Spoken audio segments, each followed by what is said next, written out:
Welcome back to the Holmes Field Advantage. As always, I am your host, Brett Holmes. Thank you so much for joining us live or joining us after I do, or not really us, it's just me, but I appreciate you coming back in here. We had an eventful past couple of days with the 2025 NFL Draft. As always, you see it down below on the ticker. We got some housekeeping before we get into my grades for every single team heading over to a website. Said last time I've been very, very active with, and I continue to be active, especially with the draft all wrapped up over here on SI. I just went through and graded every fit for the Hokies drafted. There were a bunch of guys that were undrafted free agents for us. You can go through, look at the grades over there, see what I think about the Hokies prospects. If you are interested in that, supporting me over there, it is much appreciated.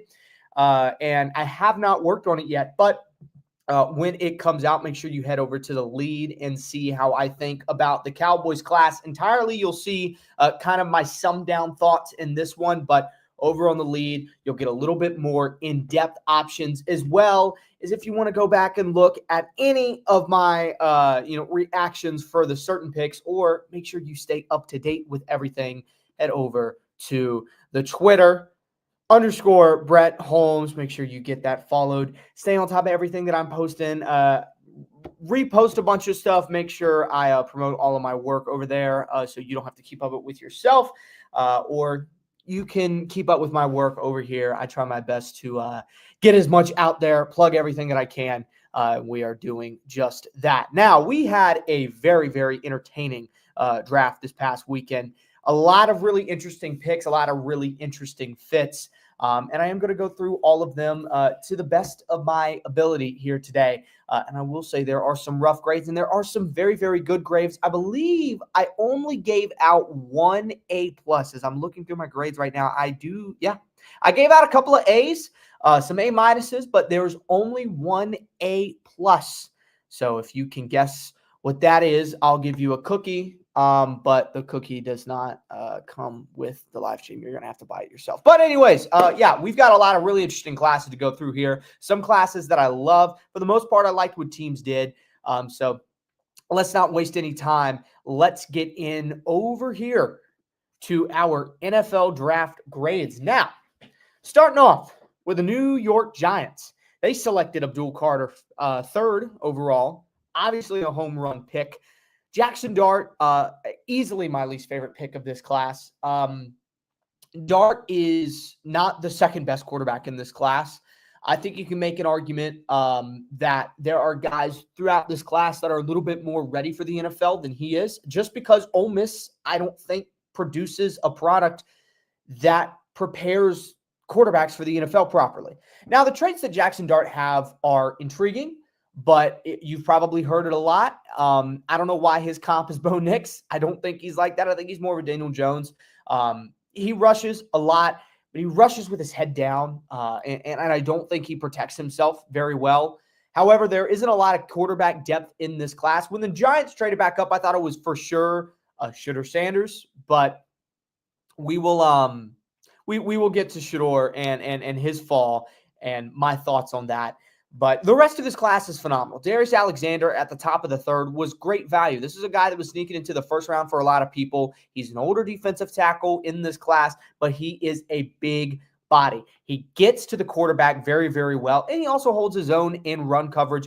I think he's a phenomenal pairing alongside Dexter Lawrence. He's got a lot to learn from one of the best, or probably the best defensive tackle in the game right now in D-Law. And then Cam Scatterbo really, really made me mad because he was a guy that I wanted Dallas to get, maybe trade up into the fourth round, but that ended up being wishful thinking. Scatterbo, I think alongside Tyrone Tracy, they're both receiving backs, but you've got one with a little bit more juice and one with a little bit more power. It's a great, great draft here. I'm going to give the New York Giants an A-, just because I really do think Dart is a bit of a miss for where you got him and what you gave up for him. Yeah, you didn't really give up too much when it comes to the capital, but I don't love you going back up and getting a guy that you probably could have sat at the top of the second and got. None of those guys would have ended up picking a quarterback, and you could have gotten a little bit more value because you judged the depth in this class very well, especially with Marcus Buck, who is a guy that I thought was going to go fourth, maybe third. He was one of the better guard prospects in this class alongside Tate Ratledge, Tyler Booker, Gray Zabel, all of those guys. Bo was a step below them, but he wasn't 3 rounds or 4 rounds below them. I thought they did a great job here with their draft. Jackson Dart is the only smidge on this record, but overall an A-minus draft for the New York Giants. The Arizona Cardinals, I'm also going to give an A-minus. I don't think they did that bad. I think overall what you're going to get out of the Arizona Cardinals draft here is, and I'm going to make sure this is all popping up correctly. All right, so you can see that well. Good. The main thing I have with the Cardinals class is that it just doesn't really jump out to me. There's nothing that is too out there, but there's not any reaches. And the thing is that the upside in this class is really good. Walter Nolan is a phenomenal pick. I think it's a great fit. Probably the best pick you could have made at 16. You're right before Atlanta. You're probably crossing your fingers that Jalen Walker was going to fall. But at the end of the day, you picked the best player on the board, arguably. And definitely the best defensive lineman on the board in Walter Nolan. Very, very dynamic. Guy can get to the passer. Guy can get into the backfield no matter where he is on the defensive line. I think he's a little bit too big to go and throw him out on the edge, but we have seen bigger defensive tackles make that jump in between end and defensive tackle. Nolan can do that because he's got the tools to do that. Will Johnson, if you get this right and make sure that he progresses to a level that he can control his health and advance in this league properly, I think you've got a steal. I think you've probably got the steal of the draft because Will Johnson at one point was a consensus top 5 prospect in this class. Now, with all the injuries and his 2024 tape not being that great, Will Johnson is now a guy that a lot of people viewed as a late first rounder, but not a mid-second rounder. I think Johnson's got phenomenal talent if he is healthy. He may be the CB1 in this class, but overall, definitely a CB1 in your class. And then Jordan Burch, I thought was a really good pick as well. Denzel Burke was a guy that had a massive fall off last year. He's probably a guy that you would try to put in the slot and see if he works there. But you've already got a pretty good slot corner over there in Garrett Wilson. But Jordan Burch, athletic edge rusher, very productive over there for Oregon. And I think he can be a really good complement as you continue to develop Darius Robinson as well. Love this tech class for Arizona. You kept it simple. I'm going to give you an A-minus. Atlanta, I'm going to drop it down mainly because I don't hate the picks, but I hate what you had to do to get to one of those picks. And I think you know where I'm going with this. I'm going to give Atlanta a B+. Now, the big thing with Atlanta that I really loved was the fact that they sat and they let Jalen Walker come to them. And I thought once that happened, I was like, this is phenomenal. They've got enough value throughout this class to where they can continue to address their needs. And they've already got one of the elite players at the position that they needed in Jalen Walker. Now, Walker is a smaller edge. If you look at him as a pure edge, I don't think he's a guy that you are dropping back into coverage a lot, even though he did move all around for Georgia. Jalen Walker is a guy, he is a downhill runner. He is a guy that sees the ball very well when it gets to the running back or it gets to a wide receiver or tight end in the open field, and he goes out and makes a play. He's one of the better tacklers in this class. He's one of the better speed rushers in this class, arguably the best speed rusher in this class. You could look at his counterpart now in James Pierce Jr. as the best speed rusher in this class. However, the big thing that I have against this pick, and a big thing that a lot of people have against this pick, is the fact that you gave up a first-round pick next year to go get James Pierce Jr. Now, I think the pairing is phenomenal. I think it could end up working. But what you gave up, inevitably, it's going to sting next year. It's really going to sting not having a first-round pick next year. But if James Pierce Jr. ends up being the guy, the perfect complement to Jalen Walker, then you've got a really good pick here. The one thing I didn't like not seeing, I guess, from Atlanta is that they left defensive tackle out there. And I do think that is going to be a big hole for them. Their run defense is going to be a little bit suspect when you look at the talent they have interior, especially them doubling up on edge when they still have Arnold Ebiketie to keep moving off of was questionable, but I do still like James Pierce Jr. as a player. Xavier Watts should not have fallen as low as he did. The fact that he almost fell into the 4th worried me because Xavier Watts was probably, in my eyes, the 3rd best safety in this class by far. He's phenomenal in coverage. He can be free safety or strong safety for your team. He moves in and out of the box really well. He's a very instinctual safety, and I think it's a great fit alongside Jesse Bates. I think he can learn a lot from Jesse Bates. And Billy Bowman, a guy that can move from nickel, from strong safety, wherever, ball hawk. I think he's another guy that's probably going to sit behind Jesse Bates and learn. And this is a really good safety core going into the future. I didn't hate the picks that you got, but the fact that you sacrificed going up and getting a position that you already addressed, yes, you still needed it, but you sacrificed your future for next year. And you still didn't really have that great a depth in the class. I'm going to give it a B+, but the talent that they got, I ended up loving. I think they bounced back a little bit on day 3 and day 2. Now, Baltimore, I think a lot of people have gone out there and said, oh, Baltimore might have an A+ class. I'm not going to go that far because when you look at what Baltimore did, yes, they addressed all their main needs, and I do think they had a really good class. Malachi Starks alongside Kyle Hamilton is crazy. Mike Green, if whatever's going on with Mike Green ends up going his way, or I guess I don't know if going his way is the right way. If he ends up being in the clear, if he's fine, then this is a great pick. It's a great value pick, but you are making that risk. But the talent is there with Mike Green. You can look at the production and say it's a little bit skewed with him being in the Sun Belt, yada, yada, yada. He fell down boards because of personal issues, but obviously Baltimore managed to take the risk on that. Emory Jones is interesting because he was a guy that was projected to be one of the top linemen in this class looking back a year ago. And he really just kind of got outshined by Will Campbell. And he's more of a developmental guy, taking him midway through the third, or I guess towards the back end of the third. Isn't a bad pick. It's not a bad pick. But with the depth in this class that you had, I really questioned some of these picks. I didn't really do much on Teddy Buchanan. But looking at a bunch of these different guys, I mean, there's some guys up here that are just not at all near where their draft was. The only guy I really liked, honestly, for their day 3, which they had a ton of depth in, was Aeneas Peebles. And that may be me being a homer, but he should not have fallen this far. The only reason he fell this far is because he's 6'1", 282. He can bulk up. I think he can play at around 300 pounds, and he can still move very well out of the backfield. Yeah, I think Peebles in the 6 is fun, but other than that, mid-round picks weren't anything special. I'm probably going to go with a B+ here for the Ravens just because there's a lot of talent that they could have gotten to help out this defense that I don't really think they went all in on. And it was a tad disappointing for me seeing how much they had in this class. But their day 1 and day 2 picks are great. You got to see if Mike Green is good to go, though. Buffalo, I loved what Buffalo did over here. I think they have an easy case for one of the better, more well-rounded defensive classes in this draft class. I'm going to give them an A. Maxwell Hairston as your cornerback of the future is great. A very, very fast corner. You want to see his instincts get better, but this is a guy that is going to get to the football. This is a guy that even if he does get beat off press, I don't know how much you are going to be pressing with his size. I think he'd be a little bit better as a zone corner.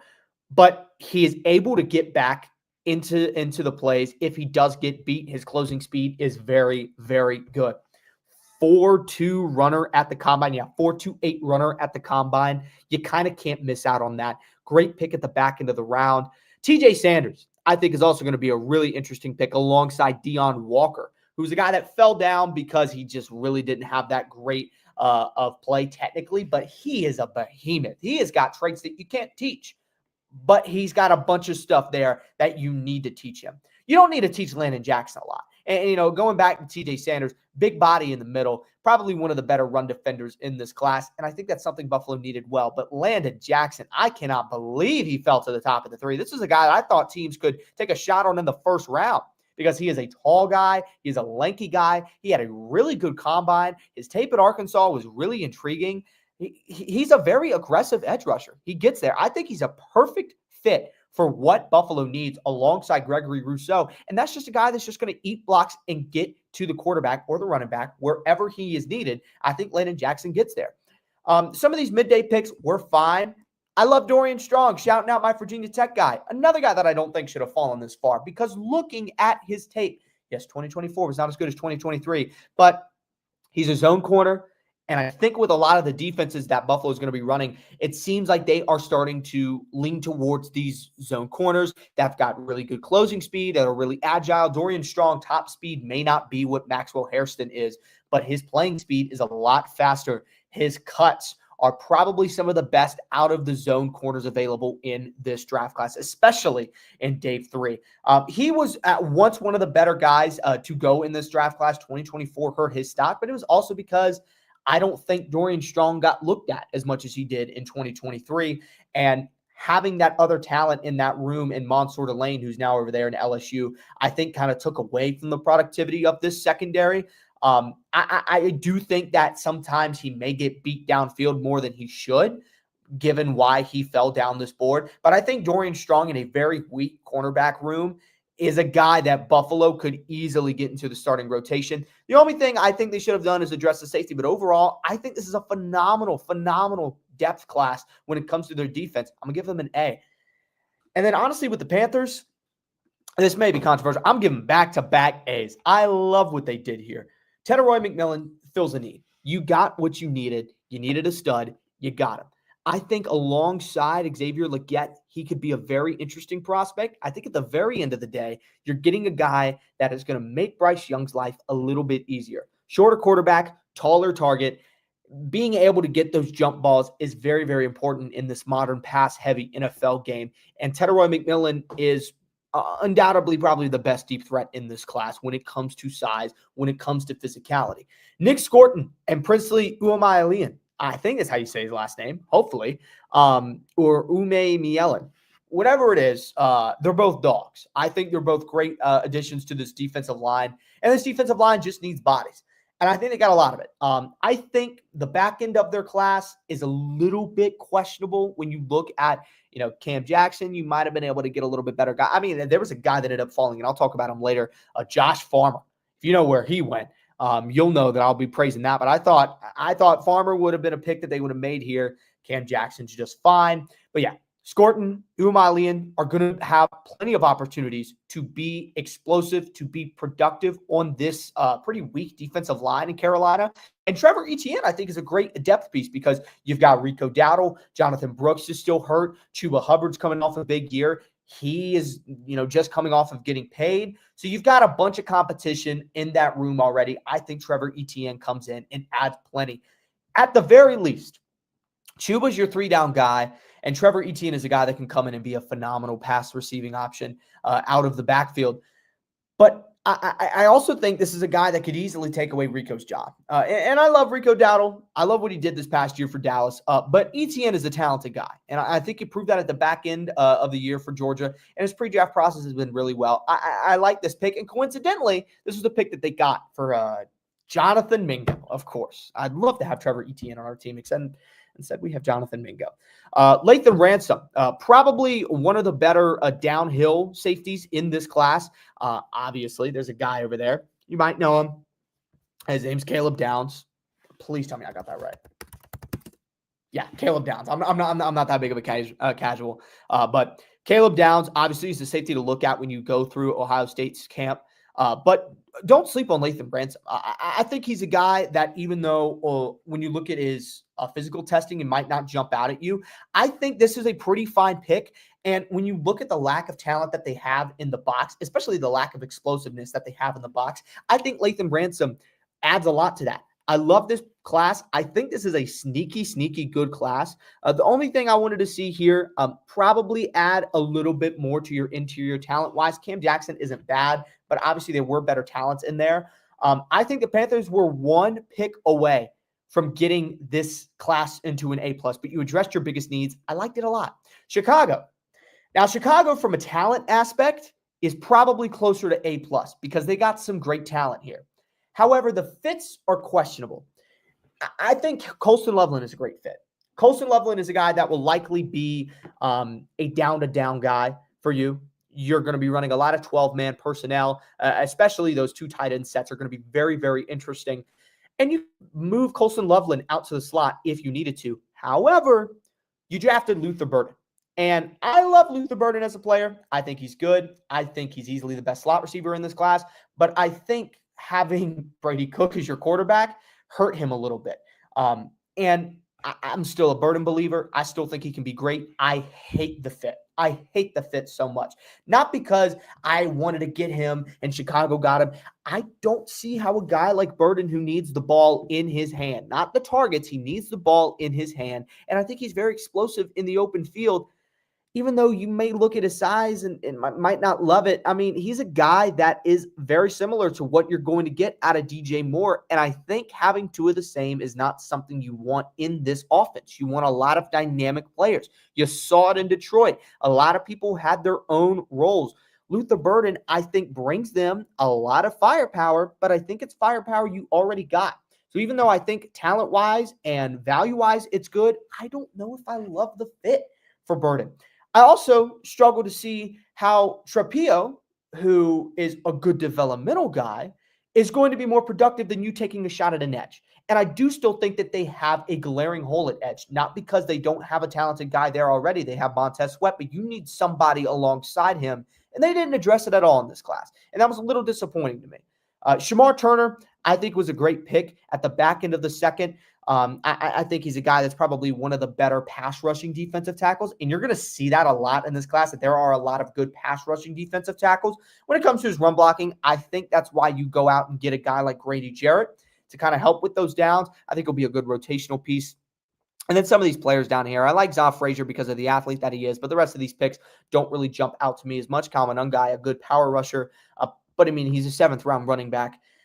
I don't know. I think the fits and the fact that you didn't address edge is going to make me bump this down to a B. And like I said, they could still be fine, but I was shocked to see them not go edge because I thought that was arguably their biggest need. Cincinnati. Now, Cincinnati, I think, has great upside with their class. Shamar Stewart is one of the best athletes. You've heard it time and time again, one of the best combines of all time from an edge or just period. 10 relative athletic score. You don't see that a lot. That's a 10 out of 10. And I don't know what the fit is going to be, because if it's alongside Trey Hendrickson, I love it, because you got a guy that's got a lot of upside. You've got a guy that just needs reps and needs coaching, and Trey Hendrickson is a great guy to do that. If he's the Trey Hendrickson replacement, I don't know how immediate that's going to be. This could be a guy that comes in and dominates day one because it just clicks, or this is a guy kind of like Tyree Wilson for the Las Vegas Raiders that is an entertaining athlete that has minimal production. I mean, Tyree Wilson had more production than Shamar Stewart did coming out of Texas Tech, but I don't know. It's questionable. And alongside him, you got Demetrius Knight, who I think is a good player. I don't know if that's where you should have gotten him, and I don't know if that's the position you should have gone with in the second. I think he's one of the better coverage guys, but maybe not too far downfield. I think he's a good downhill runner. He can get to his spots, especially against the run. But I mean, Dylan Fairchild, okay, it's fine. I would have rather you gone, corner. I would have rather you gone safety. Tight end would have been a very interesting position to see you invest in, and you didn't in this class. I think the big thing about this class is that you need more production right now.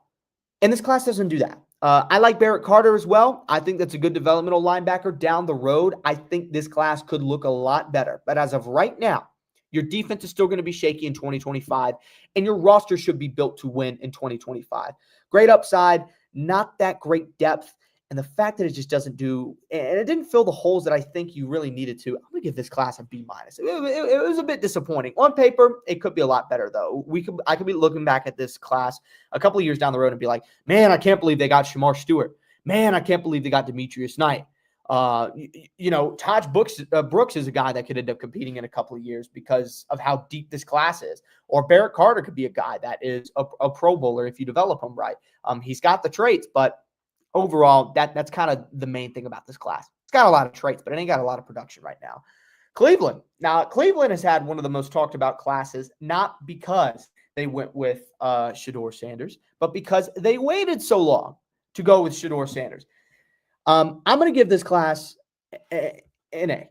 I love this class. And it's not really just because, I'm a big Shedeur Sanders guy. It's more so, look what they did with their first 4 picks. Mason Graham alongside Myles Garrett is dangerous. Hands down the best defensive tackle in this class, arguably the best defensive lineman in this class. He was dominant at Michigan, and he's going to continue that dominance in the NFL. He's a go-getter. Same thing with Carson Schlesinger, all-American linebacker, outside of Jahad Campbell, easily the best all-around guy to sink into the middle of your field. And with the injuries to Jeremiah Owusu-Koramoah, I think it makes a lot of sense. Another pick that I think makes a ton of sense is Kinshawn Judkins. Nick Chubb's gone. You don't really have anybody in that room. You go and get Kinshawn Judkins. Boom. That's your 3-down power back. Tell him to put his head down and run forward as fast and as hard as he can, and he's going to do that. He did that really well at Ohio State. Now, in pass protection, he's not that great. As a pass catcher, he's not that great. But I think you address that later on with Dylan Sampson, because Dylan Sampson is a little bit more of the top speed guy. He's a little bit skinnier when it comes to when he can get out of his break, whether it be running routes out of the backfield, whether it be chipping off blocks and going out as a check down. I think Sampson is a perfect complement to Kinshawn Judkins. Harold Fannin Jr., I think, is a really good counterpart to David Njoku, because Njoku is a big physical guy that has slowly come into his own. Harold Fannin was a main receiving option, more definitely didn't block a lot. So I don't know how much you'll see him in 2 tight end sets, but Fannin is a guy that can learn from one of the league's best tight ends and bulk up and kind of get to a stronger playing weight, but not sacrifice the fluidity of his receiving game. Also, you can't go without talking about the quarterbacks. Now, I think what happened with Shedeur Sanders was a little bit too performative for my taste. And I ain't talking about Shedeur. Yes, the interviews, they're bad. Yes, I don't think it was insane for him to fall out the first round. It shocked me, but I don't think it was insane. I think it's insane for him to go down to the 5th. I think the main thing about teams trying to teach Shedeur Sanders a lesson, it's just too out there. Because you're judging the guy for being too cocky, you're judging the guy for carrying too much weight, and then you carry weight with him by forcing him to watch all of these guys go, picking a substantially less productive and substantially less talented quarterback in Dillon Gabriel, and you can argue with a wall on that. You get a guy that was one of the best graded quarterbacks last year. This was one of the best accuracy passers last year. And it's not just the fact that his completion percentage was good, because it wasn't even the best in college football. It was the fact that he put the balls where they needed to, and he made big plays in big moments behind one of the worst offensive lines in his conference. I think the fact that Shedeur Sanders fell this far was unbelievable. But once you got out of the second round and you realized teams weren't picking him, you're like, okay, this kid's just going to fall until somebody's like, whatever, let's go with Shedeur. Because teams were playing with him. Teams were playing with this kid. And I don't think it's all the NFL's fault. I think he kind of put himself in this situation. Him and his dad put him in this situation. But, I mean, Shedeur's going to be competing for the starting job. He'll probably be the starter by midseason. And I tell you one thing, Dillon Gabriel is not going to be the quarterback 2 above Shedeur Sanders or above Joe Flacco. Shedeur Sanders is going to be competing for this job quick enough because he's not a great quarterback prospect, but he's a good quarterback prospect. And they kind of forced themselves into going with good value because at this point in the draft, what other teams are going to go with quarterbacks? You already got the 2 main quarterback needy teams out there. Steelers, maybe, but they're so in on ayahuasca Rodgers over here. They're all bought in on him. You might as well go with Shedeur. I think they realize that. You forced yourself into getting great value. I think overall, outside of the Shedeur storyline, you still got a really good class. Graham, Schlesinger, Judkins, Fannin, Sampson. There's big names all across this draft. I really almost went with an A+, but the Dillon Gabriel pick at the bottom of the 3rd round, when he was a guy that probably could have gone on the 6th or the 7th, as late as Quinn Ewers did, kind of brought it down one notch to me. Not a perfect class, but a very, very good class for Cleveland. Now for Dallas, my team. Now, I said I'm going to go over this in full depth over on the lead when I post that. Make sure you follow me on Twitter. When I do post that, you can access that through that. Or you'll see me post about it through Twitter. I'm going to give this class an A-.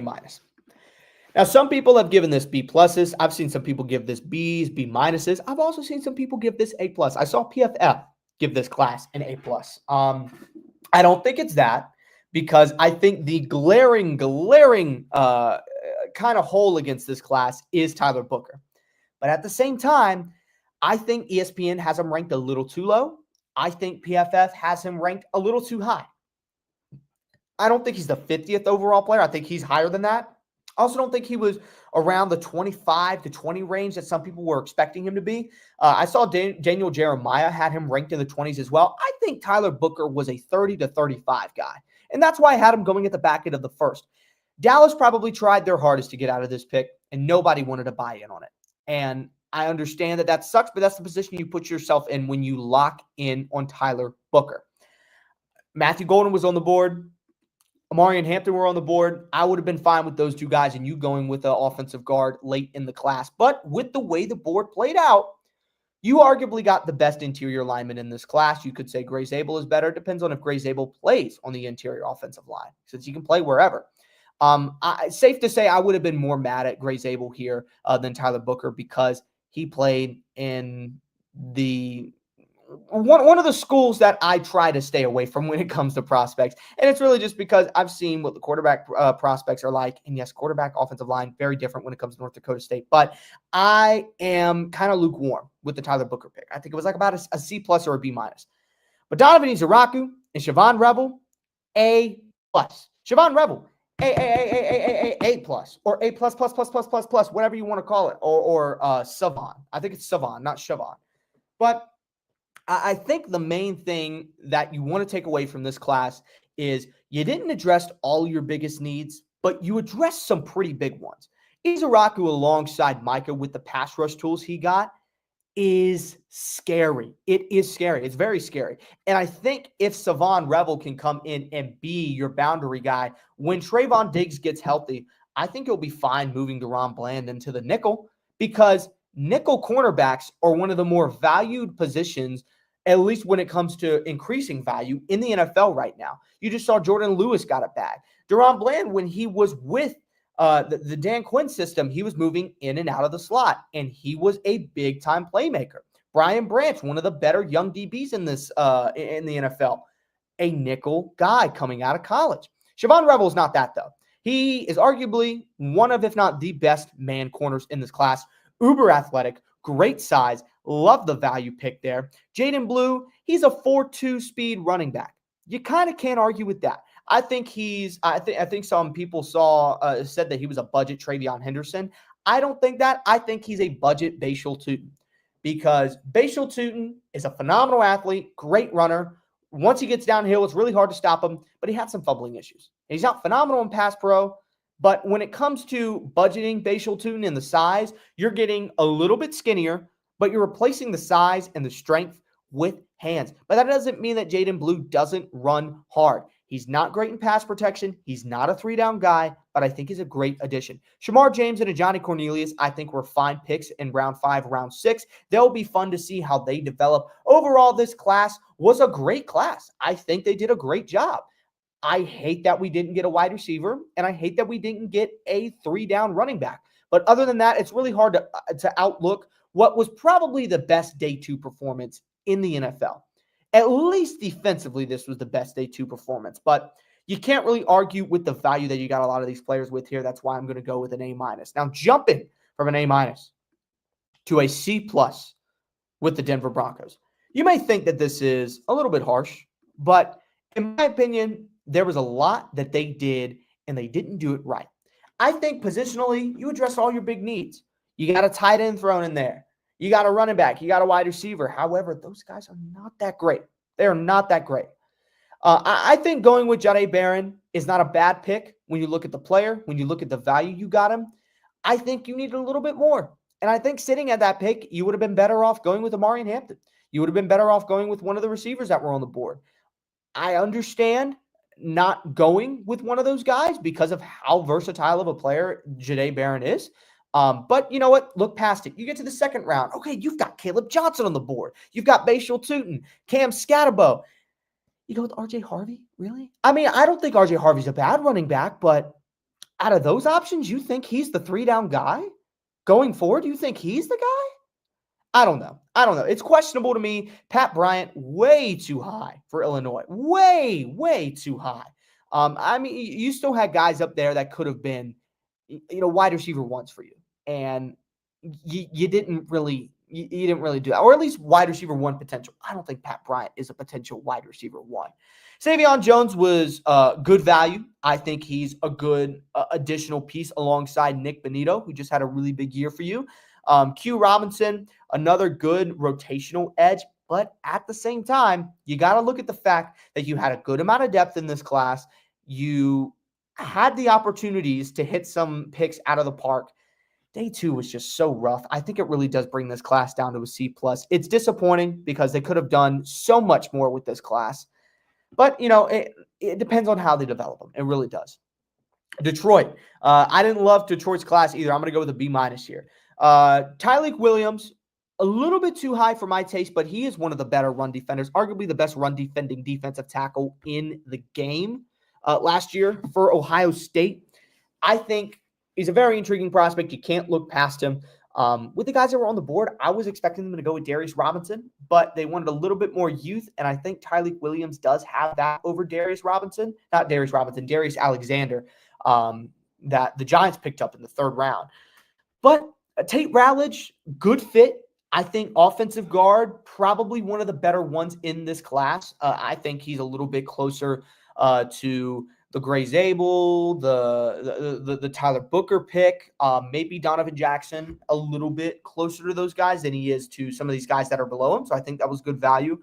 I don't get trading up for Isaac Tesla. I really don't. Yeah, you probably are going to find some way to get the most out of him, but you don't really have that offensive guru anymore in Ben Johnson. So I don't know how much I can trust that. And especially for a guy that, he's a physical guy, but I don't know. I mean, it's 4-3, really good, but I don't know. There was just better options available on the board. There just were. Miles Frazier doesn't jump out to me. None of these guys really jump out to me outside of Ahmad Hussein for Boise State last year. Productive, but I don't know. I felt like they could have done more with this class. And overall, I think they had a bigger need at edge than they did at defensive tackle. And even though they drafted an edge, he's probably not going to be the guy that you fly out there alongside Aiden Hutchinson. I don't know. I think the underwhelming talent that you got after round 2 was enough to make me bring this up from a C+ from Denver to Detroit. But I do still think this is a poor class. I'm going to go B- for Detroit. Now for Green Bay, I think we're having a little bit of a rough run here. Matthew Golden, you finally drafted a receiver. Good job. I hate you for it, and I hate you because Matthew Golden is such a good blend of size and consistency with how good his hands are and how technically sound he is. You smashed it out the park, but you might be a prime case of you win day 1 doesn't mean you get to sleep on day 2 and 3. Anthony Belton in the 2nd didn't get it. I did not get drafting him that high. Maybe you saw a little bit more in him. Maybe you were just looking at the ESPN power rankings, I guess, but I didn't think Anthony Belton needed to be the pick there. I think if you were going to go wide receiver, you should have gone with it in the 2nd. Anthony Belton probably would have fallen to you back at the 3rd. And out of all the wide receivers to go, you go Savion Williams. Now, I think Savion is a very versatile player. He is a very intriguing prospect, and he's a very physically gifted guy. When the ball is in his hands, watch out. But I think what you need with this class, especially if you're going heavy on wide receivers, is you need guys that can get open first. And I think Savion Williams was a running back and a receiver. He was kind of the Debo of this class. And I think he got some work to do when it comes to improving his route running, and not really just improving his route running, but I guess expanding his route tree. I don't think he showcased it a lot. I don't think he showcased a lot at TCU. And then you look at the rest of this class, I don't think they addressed a lot of their needs with good value. I think after a phenomenal day 1, they had a really, really underwhelming day 2 and day 3. Nothing else really jumps out to me. I'm going to give this class a C+. I mean, it's disappointing with how good of a start that they had, but it was really just some questionable fits that really did hurt this class. With Houston, I'm going to give a B-. Jaden Higgins and Jalen Noel are good receivers. I was questioning why after that you decided to just make outlandish reaches.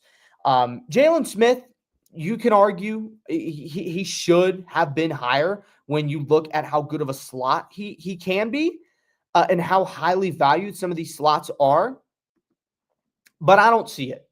I think Jalen Smith is a guy that you're looking at in the sixth round, maybe fifth round, and you're looking at him as a receiver, not at the bottom of the three. And Woody Marks, good receiving back, you could have waited a little bit longer, because I think you could have gotten guys who have good hands, who are good receiving backs, but that also have three down potential. I don't think Woody Marks has three down potential. But Jalen Noel, blistering fast. I think Jalen Noel is a little bit better prospect than Jaden Higgins. I wouldn't have been surprised if they went with Noel at the top of the second, like they did with Jaden Higgins. But Jaden Higgins, one of the better deep ball guys when it comes to throwing it up there. He's a jump ball guy. However, I don't think his pro comp is Nico Collins. I think his game reminds me a little bit more with what you see. I mean, I don't know. I don't want to get too disrespectful here, but he reminds me a lot of Quentin Johnson a couple of years ago out of TCU. First round guy Quentin was because of how physically gifted he was. But I don't think Jaden Higgins is as great of an athlete as Quentin Johnson was coming out of TCU. And I don't know. He's just a big body, but I think you already got those big body guys. So that's what made that a little questionable for me. But he's still good when it comes to what you need. I think he can still get the job done. Airtone Ursary is a guy that needs a little bit more work to his game, a little bit more refinery, but he can play ball with the physical tools that he's got. And I think he could end up being a starter for you. But there were some reaches as you go down here. I mean, there's some guys that were undraftable. Like Graham Mertz was not draftable. Graham Mertz was bad. So, I mean, yeah. I mean, Houston, there were some good picks. I don't know about the fits. Rest of the class after Jalen Noel really didn't do too much for me. I'm going to go B-. Now with the Colts. I'm going to go with a B. Again, really, really good start to this class. Tyler Warren, JT Tuimoloau. Tyler Warren, you can unlock so many things with Tyler Warren. And JTT has a really high floor, and I think he can come in and be productive early on. DJ Giddens, I think you got him at a really good spot in the fifth. He's a guy that could be a really good backup for JT, and he's got some spark to him to when JT needs a rest. Giddens can come in and grind out a good amount of yards. However, outside of those guys, I really, really don't know if this class is too impressive. Justin Wally felt like a little bit too high for me, and I think you're going to see that with some of these corners that were drafted. I mean, the corners were kind of all over the place in this class to begin with, but there were some guys that were really just reached on. I think they could have been a little bit more efficient with their picks, but overall, not a bad class. I'm going to go with a B. Jacksonville had a really interesting class because of their trade up to 2. Now, they gave up a lot. They gave up some hefty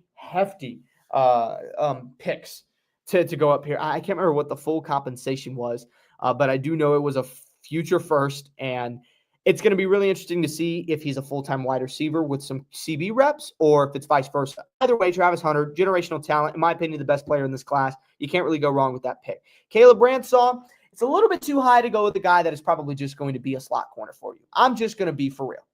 And you kind of forced yourself in this situation because you gave up your second round capital. However, with how the third round played out, you still could have gotten a really good guy to put on the boundary when Travis Hunter isn't on the field. If you do want to keep him at wide receiver, it was just a little bit too high for a slot corner. I didn't love it. I did like Wyatt Milam, though. I think Milam you got at pretty good value. I think his fluidity and his physical traits, I mean, he is a mountain, can provide a lot. You need to develop him a little bit, but I think is a really interesting project for you to take on. And Bashal Tootin, you know how much I love Bashal Tootin. If you've listened to me talk about any sort of Virginia Tech prospects, either here or on Sports Illustrated, Tootin is the most talked about guy from this class for Virginia Tech. Phenomenal athlete, all over the place, blistering combine speed.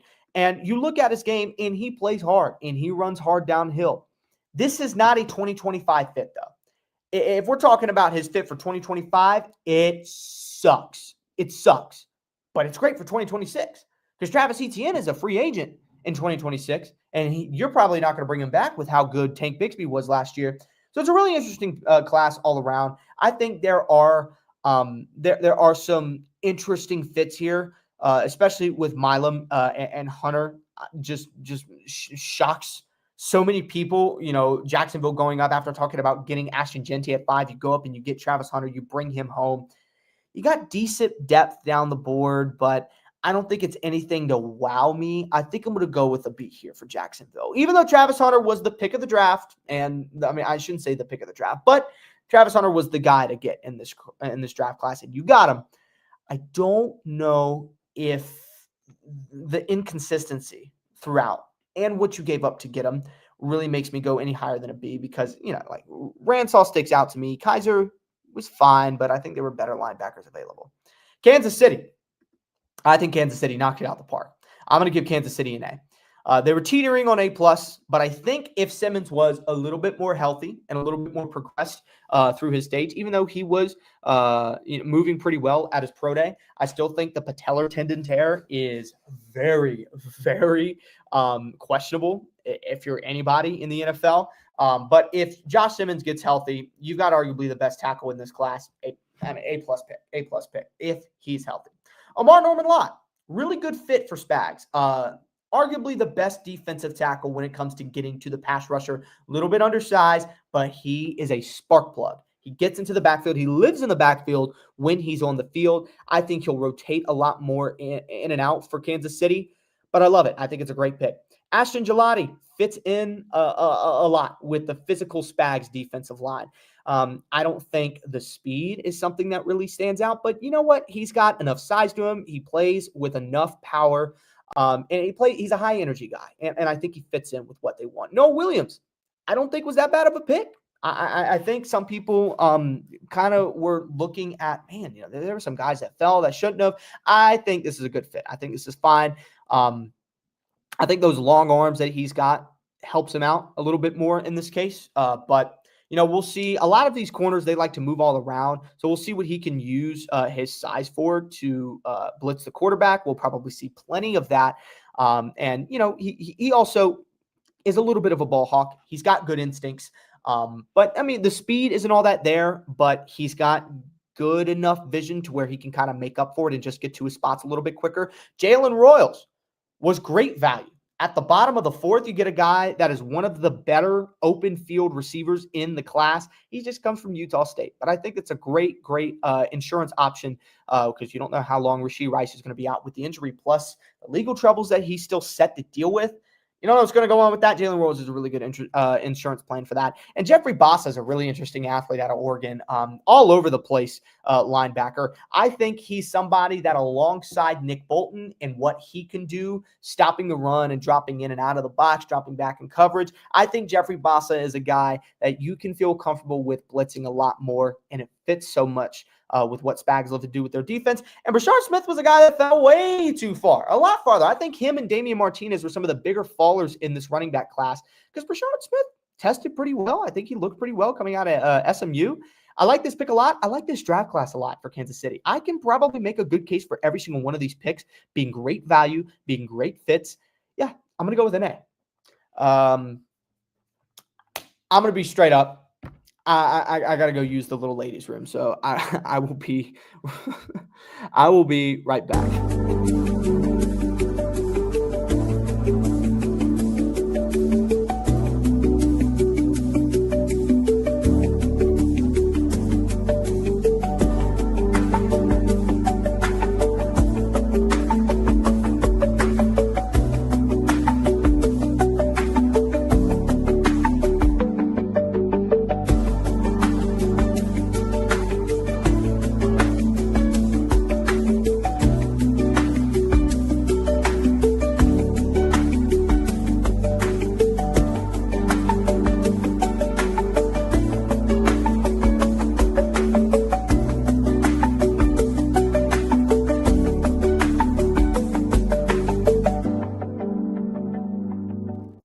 I just realized there's literally a be right back thing that I could have used, but I didn't want y'all to hear me. So I just used the countdown. Anyways, back over here with the important stuff.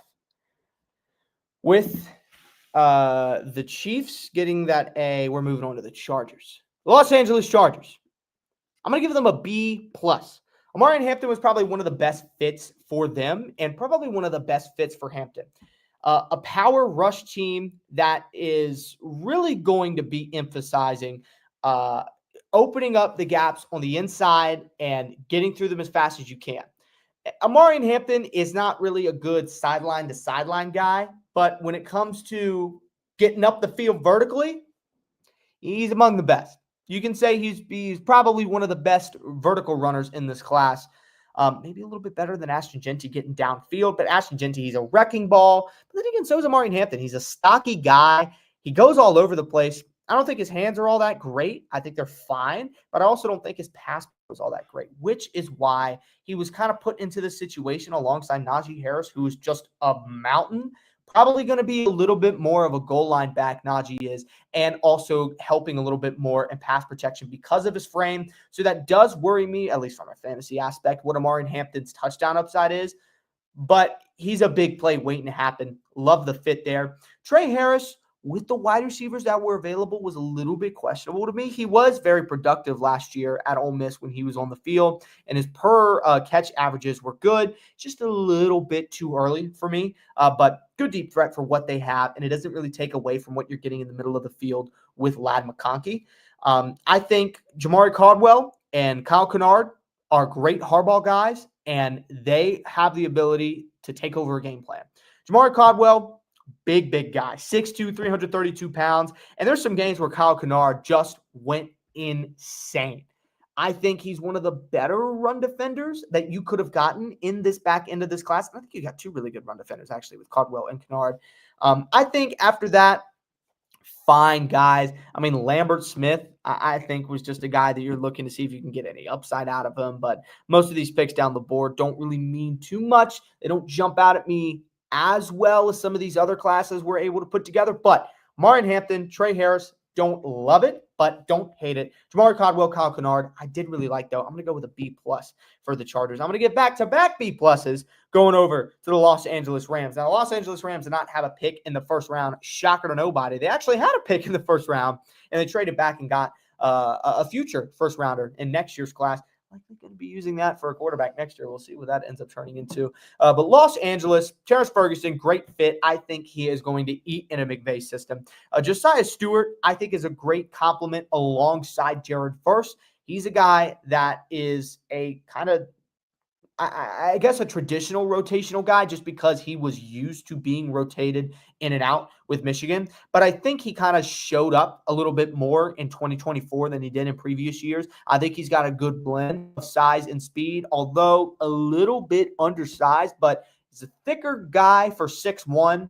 I think he gets to his place as well. He's got great speed, and alongside Jared Verse, matches well. I think Darqueze Hunter was a little too high with the guys that were available, but he's a fine running back prospect. You just didn't really need it too much. I think he would have been fine going out of this out of this class without a running back. Ty Hamilton down the board, good big rotational guy to throw in there with your defense. And I love Chris Paul Jr. I think Chris Paul Jr. was a sneaky value pick for the linebackers. And I don't know, I was kind of questioned as to why he was falling into the fifth when, I mean, outside of, Jahad Campbell, Carson Schlesinger, I think Chris Paul Jr. and Demetrius Knight, who was picked really high, or at least a lot higher than Chris Paul, they were really close when it came to prospects. I don't know. I like Chris Paul Jr. a lot more than maybe some other people, maybe a lot of these other teams. But Rams, I think they did fine. Not a lot of value in this class, but I do think they made some really good picks. I'm going to go with a B+. The Raiders, I think, made some really good picks. You got to go with an A here with the Raiders. You got to look at what they needed. They needed playmakers up and down the board on offense, and they needed somebody to stick back in that secondary because they did not have a lot. I think they got a lot of that. With the Raiders, Genty, I mean, he's Pete Carroll's new beast mode. He's going to be all over the place. Up and down, left to right, wherever he's going to be, get on the ground and pray that, he doesn't murder you. And Jack Besh, I think alongside what you've got in Brock Bowers, what you got in Jacoby Myers, is a perfect fit. I think it's a great compliment to a physical wide receiver core. Adding a guy like Jack Besh in there is great. Darian Porter, phenomenal athlete. You want to see a little bit more consistency in man, I would say, but his frame is great.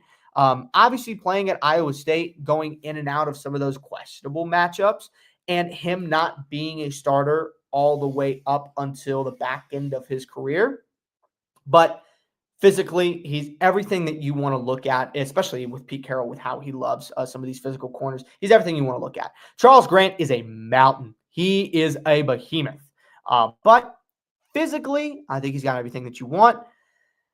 At the same time, he played at William & Mary. So you don't know what that's going to be, but he's a really interesting prospect for them. And Dante Thornton, high value athlete. I don't know why they have him this low. I like the Dante Thornton pick. I think it's a great pick. For what they need somebody to go down there and make plays. And I don't really think they have that deep threat. And Dante Thornton is that guy. And I thought JJ Pews or Pews. Is it Pews or Peaks? I don't know. I thought he was one of the better day 3 picks that they could have made, especially at the top end of the 6. Really good compliment alongside Walter Nolan last year at Ole Miss. Kind of shocked he fell this far with some of the defensive tackles that were picked ahead of him. I think the Raiders did a really good job. I don't know. Did I give them an A? I don't know because they do have a lot of like depth throughout this class. I might go A- instead of A because they don't have a lot of talent that really jumps out, but they all complement each other really well. I'm going to go with an A- for the Raiders.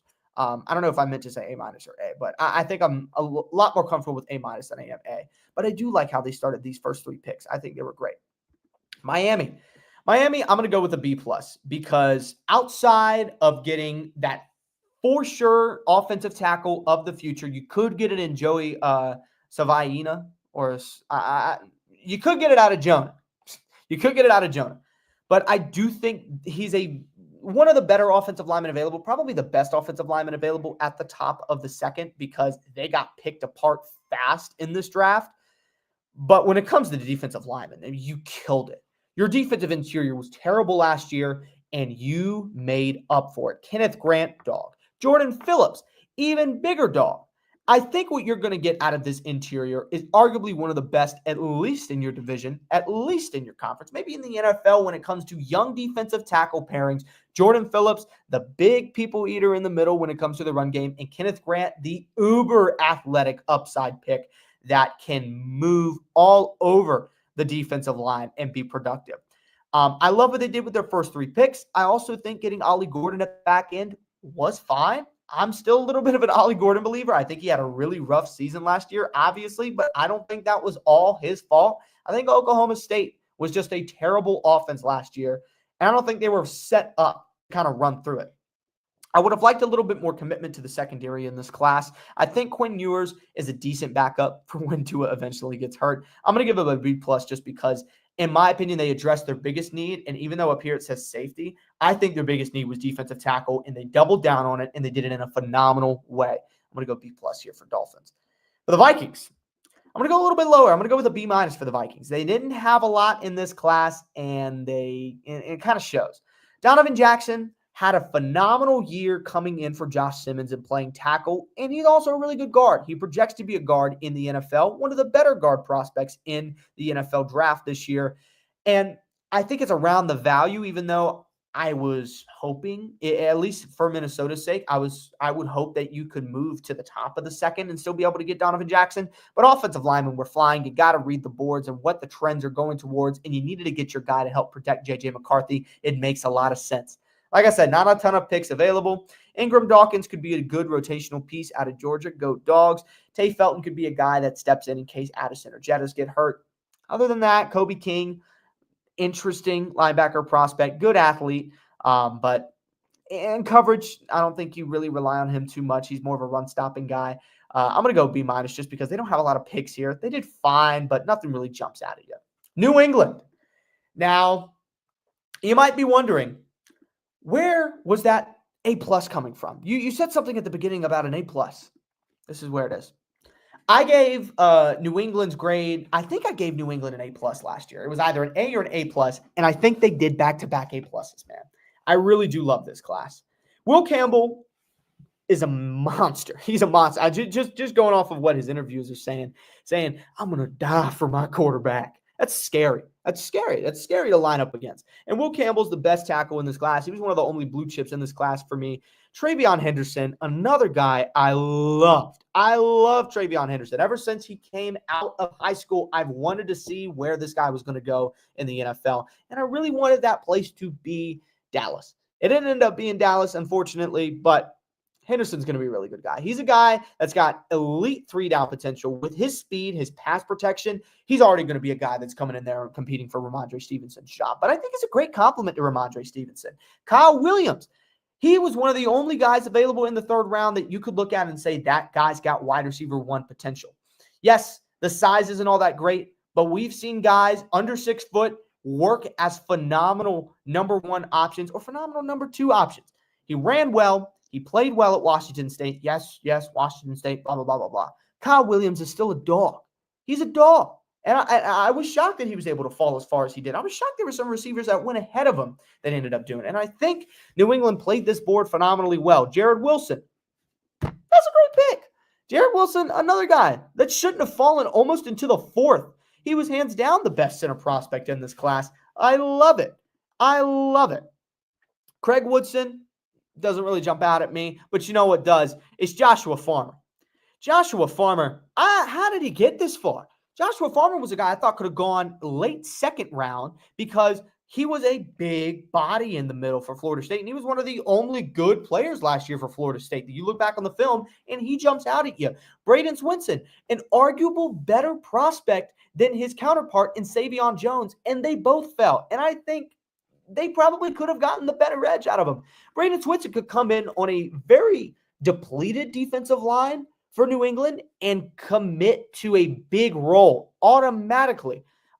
All down this board, I love it. I think they killed it with their first, I think 1, 2, 3, 4. Craig Woodson, fine. You probably could have gotten a better safety there. But you're looking at an easy 6 out of 7 for your first 7 picks, and you didn't even get into the later rounds. I love it. I love it. I think they addressed all their needs. I think they have protected Drake May, and they've also added enough to the future of this team to where you can be excited for it. The Patriots get an A+. The Saints are not getting an A+. You want to talk about the most 50-50 turn ever? D+. Saints, I hated your draft class. Jesus. Look, Kelvin Banks was not a top 10 guy. In my opinion, he wasn't a top 10 guy. I think he was a good tackle. I don't think he was arguably one of the best. I think you've got about a couple of players you could have picked over him. I also think you could have just traded back if you wanted to get him. But you have a bigger need at edge, and you didn't address it until the 7th round. That's rough. You didn't address cornerback as much as I thought you were going to.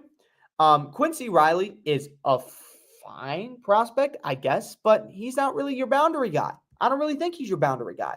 Devin Neal, one of the only prospects from this draft class that I actually liked you picking because you got him at insane value, but you took him away from the Cowboys for no reason. But I'm not going to hold that against you. You're doing your job. Danny Stutzman, he's a good rotational piece, but you're not trusting him in coverage.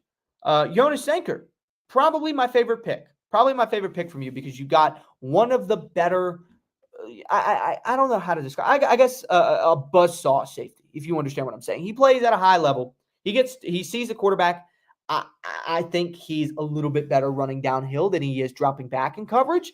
But I think you would need that. I think you would benefit from that. I don't think Vernon Broughton was the right pick at the top of the 3rd. I mean, I guess he was good at Texas, but there were better defensive tackles available. Hands down, there were better defensive tackles available. Tyler Shaw, what are you doing? What are you doing? At the top of the 2nd, I don't know why ESPN had him ranked this high. This guy sucks. He sucked. He was so mid. He was so mid coming out of the draft. I don't get it. I don't think they made a lot of good picks. I don't think they made a lot of good decisions. And the thing is that you had a lot of depth in this class, and it was very poor. I'm going to go D+. I'm going to stick with D+. I feel confident in that. Going on to the Jets, finally we get a good class from the New York Jets that I can comfortably say is a really good class. Armand Membu fills a need. You've got your two tackles for the future on the outside. Mason Taylor, great athlete, great tight end. I think he gives you the receiving option that you needed alongside Garrett Wilson. Azare Thomas, I think you got a really, really good first 2 days. Taylor, Membu, Thomas, all great picks. I'm really intrigued to see what he can do alongside Sauce Gardner developing. Arian Smith at the 4th was questionable. Really good athlete. He's not a really good receiver. Malachi Moore, a little bit better of a pick there compared to Arian Smith. He's more of a free safety. Could move him to nickel. Probably are going to move him to nickel with the holes that you've got. I think this is a fine class from New York. One of the better classes they've had in the years. I think these first couple of picks are great. They're great fits. But little bit questionable 4th round is going to bring it down to a B+ for me. But I do like this Jets class a lot. I'm gonna have to.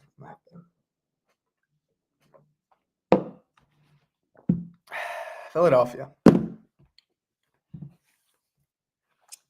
How do y'all keep letting them get away? How do y'all keep letting them get away, dude? Eagles got A. They got an A. What else do you expect? Actually, wait. Why did I give them an A? Okay. All right. See, here's my thing. I'm gonna stick with A. I think their performances here in the mid rounds were okay. Mac McWilliams, Smile bonded out of Georgia. Drew Kendall, Kyle McCord, fine. Kyle McCord's a fine backup. Jahad Campbell, A+++ pick from them. Andrew Makuba, a good rotational guy. I don't know when he's going to see his time. Ty Robinson, good big body in the middle. Tested a little bit better than what he plays with. I think he ran a little bit faster than what he plays with, but fine rotational piece. Good rotational piece at the top of the 4th. Cameron Williams is probably going to develop into an all-pro knowing them. He has got so many physical traits that you just love to see in an offensive tackle prospect. I think he went into the game way too early. I think he could have benefited from another year at Texas. And he only started 1 year at Texas. He's extremely developmental. He's extremely raw. But if they can turn Jordan Mailata into the guy that he ended up becoming, Cam Williams scares me. And I love APR. You can sit here and whine about his arm size. If I have to hear somebody else complain about his arm size, I'm going to lose my mind. The dude was the most productive edge rusher in Division I over the last 2 years. Hands down. Good blend of speed, good blend of size. How did he fall to the 6th round? It annoys me so much that this guy could end up being a great, great player for Philadelphia. Not because I don't want Antoine Powell-Ryland to be successful. I do. Could it be with anybody else, though? I hate how good Philly is at this. I hate it so much. The Steelers, though. The Steelers. I don't know why I was saying it like that. The Steelers had a fine class. I think they could have done a little bit better with these mid picks, but they didn't have a lot of depth in this class. I think Derek Carman is a great fit. You didn't address quarterback. I don't care what you think of Will Howard. He's not the starter going forward. Obviously, you think you're going to go with Aaron Rodgers. Have fun with Mr. Ayahuasca, I guess. Caleb Johnson was probably the pick of this class. You get a 3-down guy here in the middle of the 3rd round. I think this was a phenomenal pick. Jack Sawyer, okay pick, okay defensive lineman alongside what you've got already in Ward and in Highsmith. I think is fine. I'm going to give this class a B. Seattle, I'm going to give an A. I loved what Seattle did. Gray Zabel, arguably the best offensive guard in this class. You can say his fluidity was what gave him this high of ranking. I think he's a little bit higher than what ESPN has him. I think this is a great pick from Seattle. Nick Amon-Wari, though, this is the pick of the class. They traded up. They got a guy that shouldn't have even fallen out the 1st round. Highly, highly athletic ball hawk safety, and they could easily have the most athletic secondary in the league alongside Devin Witherspoon and what they already have in Jesus. What's his name? I'm blanking. I'm such a casual. Tariq Woolen. Jeez, man. Ugh. But yeah, I think they've easily got one of the most athletic secondaries out there now. Elijah Arroyo. Arroyo is interesting. I think he's a great fit for the Seattle Seahawks. I think he's a great fit. And Milroe is an extremely gifted athlete. terrible quarterback, but he's an extremely gifted athlete. I like what they did down the board with Torrey Horton as well, alongside Damian Martinez. Some really interesting fits alongside here. I think this was a very, very solid class for Seattle. I'm going to give them an A. The Niners. Actually, I'm going to take that back. Well, I mean, honestly, should I? Because I love that. Yeah, I love their day 1 and day 2. I'm going to give them an A. Screw it. I don't care if that's controversial. The Niners, I'm going to give a B minus. I love Michael Williams. Go Dogs. I think he's a great fit. But the main thing that I hate about this class, outside of, Alfred Collins, I think he'll be productive on the inside. You had a really, really good amount of picks in this class. You had really good depth in this class. I just don't really think you utilized it well. There's better linebackers on the board than Nick Martin. There were better corners on the board than Upton Stout. There was just a lot of better stuff all around. I think CJ West was a good pick. I think interior defensive lineman, you did pretty well. I think that's kind of what's bolstering this up a little bit. But I just expected a lot more, and you didn't really deliver. I'm going to go with a B minus for San Francisco. Tampa Bay. Emeka Egbuka is a really interesting fit. I think it's a long-term pick, and he will be great once he gets the opportunity. I do not know if that's opening up anytime soon with the guys that they've got. But he's a phenomenal option when he gets to 100% or near 100% snap counts, and he's on the field a lot more. Emeka Egbuka is going to be very productive. Benjamin Morrison is the same way. Once he gets healthy, I think he could be one of the better corners in this class, and he could be the ace in that secondary for Tampa Bay alongside Jamel Dean. I think another really good pick here was David Walker. I think David Walker was an intriguing edge prospect, even though he's coming out of Central Arkansas, was really productive. He was really, really productive, and I think he has enough traits there to provide a pretty interesting build alongside Elijah Roberts, Tez Johnson, good mover. I don't think he's ever going to see the field with them with the amount of slot guys they've got now, but fine class here from Tampa. I do question the fit with Emeka Egbuka. You didn't really address linebacker. I'm kind of shocked with that. Especially even though, Levante David, Hall of Famer, cool. One of the best players in Bucs history. You need somebody to replace him soon. And I know this wasn't an incredibly deep linebacker class, but come on, you could have gone with a perfect fit Jahad Campbell and taken him away from the Eagles.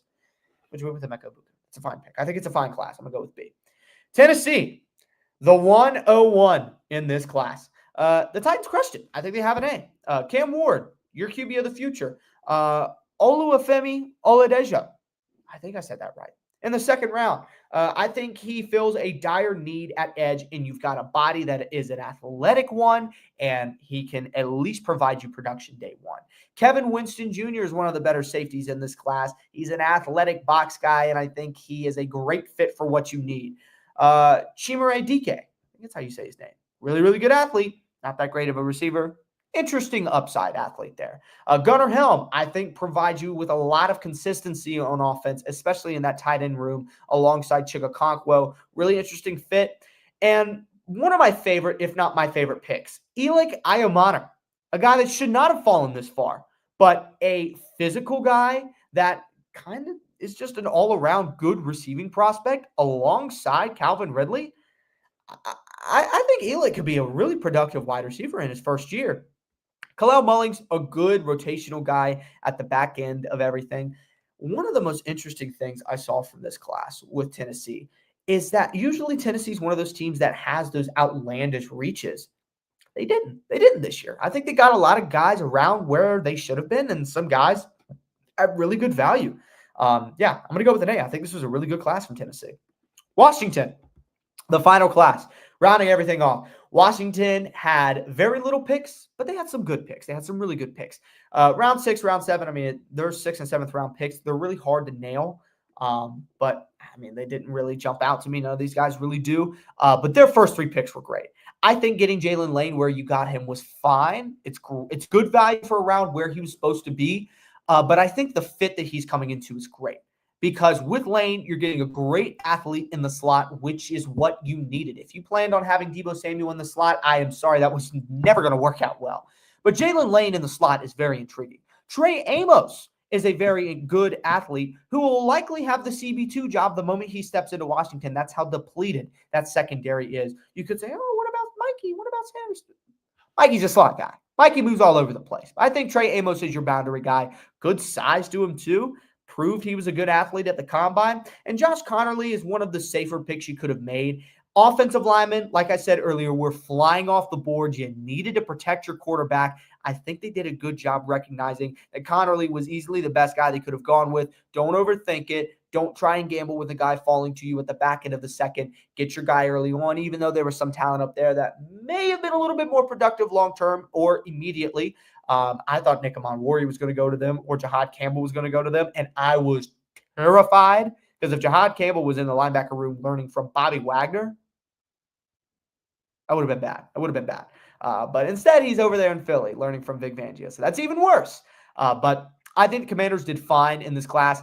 Obviously, if they were to have a little bit more depth in this class, I think they could have done more with the methodology that they drafted with. But because they do have very little picks, they are limited to a certain amount of grade. I guess grade ceiling they could have gotten here. I think this was a good class from them. I'm going to give it a B+. And just like that, we have gone through this might have been longer than the last one, but just like that, we have gone through every single team through it. Patriots had the best draft. I agree.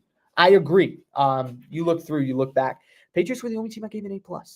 Going back, if you want a little refresher, the best grades I gave, hands down, Buffalo had an A, the Panthers had an A. I really liked what the Browns did. Not even looking at what Shador and that whole storyline was. Their first 4 picks were good enough to get that.